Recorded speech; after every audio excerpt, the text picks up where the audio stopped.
ಸ್ನೇಹಿತರೆ, ಕೃಷಿ ಭಾರತೀಯ ಸಂಸ್ಕೃತಿ ಎಂಬ ಯೂಟ್ಯೂಬ್ ಚಾನಲ್ಗೆ ತಮಗೆಲ್ಲ ಆತ್ಮೀಯವಾದ ಸ್ವಾಗತ. ಇವತ್ತಿನ ದಿನ ನೋಡ್ತಿರ್ಬೋದು ನೀವು ಈ ಒಂದು ರೇಷ್ಮೆ ಮರಿ ಪರಿಯನ್ನು ಕಳಿಸ್ತಿರ್ತಕ್ಕಂತಹ ದೃಶ್ಯ.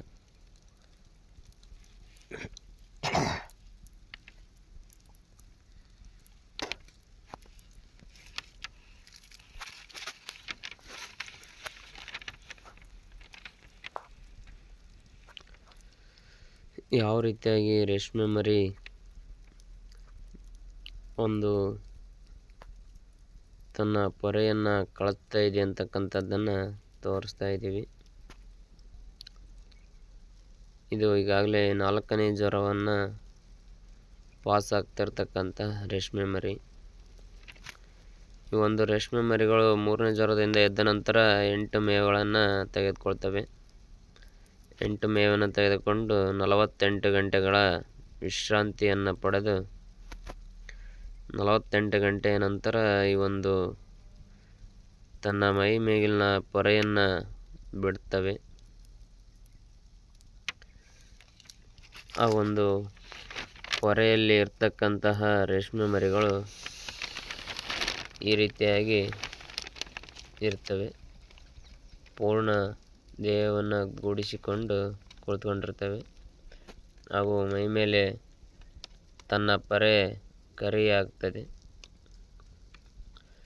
ಈ ಒಂದು ಹುಳುಗಳು ಈ ರೀತಿಯಾಗಿ 48 ತಾಸುಗಳ ಕುಂತ ನಂತರ ಈ ರೀತಿಯಾಗಿ ಪೊರೆಯನ್ನು ಕಳಚಿ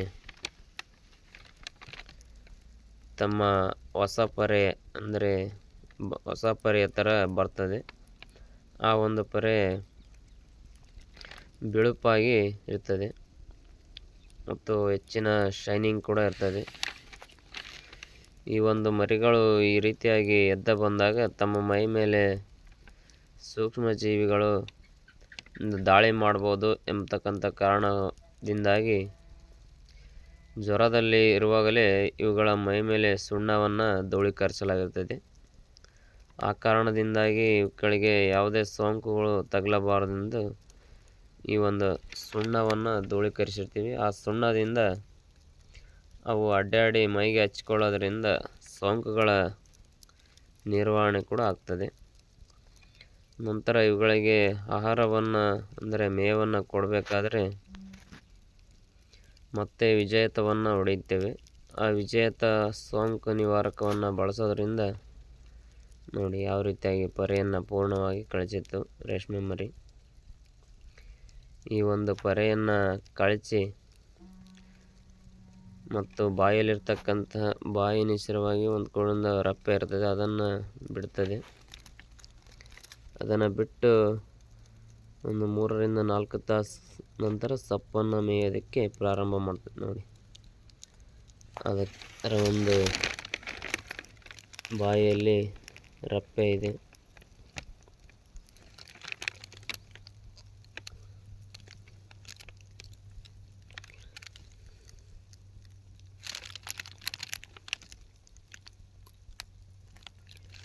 ಸಿಪ್ಪೆ ಕಳಿಸಿದ ನಂತರ ಒಂದು 2 ರಿಂದ 3 ತಾಸು ರೆಸ್ಟನ್ನು ತೆಗೆದುಕೊಂಡು ನಂತರ ಸಪ್ಪನ್ನು ಮೇಯೋದಕ್ಕೆ ಪ್ರಾರಂಭ ಮಾಡ್ತದೆ.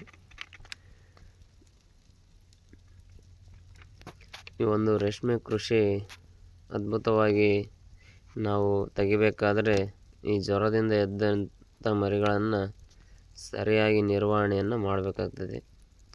ಸರಿಯಾದ ಸಮಯಕ್ಕೆ ಎಲ್ಲ ರೇಷ್ಮೆ ಮರಗಳು ಜ್ವರದಿಂದ ಎದ್ದ ನಂತರ ಅವುಗಳಿಗೆ ಆಹಾರವನ್ನು ನೀಡೋದರಿಂದ ಒಂದೇ ಸಮಯದಲ್ಲಿ ನಮಗೆ ಗೂಡನ್ನು ಕಟ್ಟುವಂತಹ ಇದರಿಂದ ನಮಗೆ ಹೆಚ್ಚಿನ ಒಂದು ಆದಾಯವನ್ನು ಮಾಡ್ಬೋದು. ಈ ಮರಿಗಳು ಏಳುವ ಸಮಯ ಹಿಂದೆ ಮುಂದೆ ಆದಲ್ಲಿ ಗೂಡನ್ನು ಕಟ್ತಕ್ಕಂತಹ ಮುಂದೆ ಎದ್ದಿರ್ತಕ್ಕಂಥ ಹುಳುಗಳು ಮುಂದೆ ಗೂಡು ಕಟ್ಟಿ ಹಿಂದೆ ಆದ ಹುಳುಗಳು ಸಮಸ್ಯೆ ಆಗ್ತದೆ. ಹಾಗಾಗಿ ನಾಳೆ ಬೆಳಗ್ಗೆ 6 ಗಂಟೆ ಸಮಯಕ್ಕೆ ಇದಕ್ಕೆ ಸಪ್ಪನ್ನು ನೀಡಲು ನಿರ್ಧಾರ ಮಾಡಿದ್ದೀವಿ. ಹಾಗಾಗಿ ತಾವುಗಳೆಲ್ಲ ನಮ್ಮ ಚಾನಲನ್ನು ಫಾಲೋ ಮಾಡಬೇಕು, ಸಬ್ಸ್ಕ್ರೈಬ್ ಮಾಡಬೇಕು ಆ ಮುಖಾಂತರ ಇನ್ನೂ ಹೆಚ್ಚಿನ ವಿಡಿಯೋಗಳನ್ನು ಮಾಡಲು ನಮಗೆ ಸಹಕಾರವನ್ನು ನೀಡಬೇಕು. ನಿಮಗೆಲ್ಲ ಇಲ್ಲಿವರೆಗೂ ವಿಡಿಯೋವನ್ನು ನೋಡಿದ್ದಕ್ಕೆ ಧನ್ಯವಾದಗಳು.